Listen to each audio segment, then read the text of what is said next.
এই প্রথমবারের মতো একটি ক্যাসিনো প্রতিষ্ঠানকে জুয়ার ব্যবসা করার লাইসেন্স দিয়েছে সংযুক্ত আরব আমিরাত। মার্কিন লস অ্যাঞ্জেলেস ভিত্তিক ক্যাসিনো অপারেটর উইন রিসোর্স এই খেলা পরিচালনার লাইসেন্স পেয়েছে।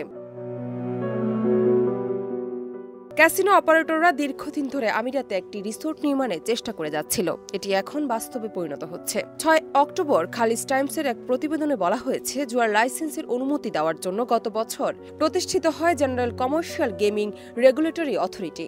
এই অথরিটি প্রথমবারের মতো লাইসেন্স জারি করেছে।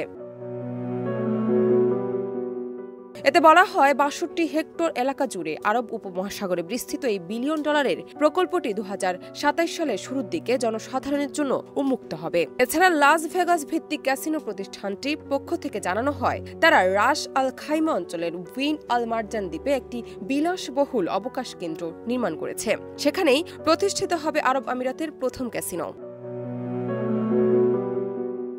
সম্প্রতি বেশ কিছু উদার আইনগত সংস্কার এনেছে আরব আমিরাত। ধারণা করা হচ্ছে, এর ফলে বাণিজ্য, পর্যটন ও অর্থনৈতিক কেন্দ্র হিসেবে ইউরোপ, এশিয়া ও অন্যান্য অঞ্চল থেকে পর্যটক বাড়বে উপসাগরীয় দেশটিতে। ডেস্ক রিপোর্ট, দেশ রূপান্তর।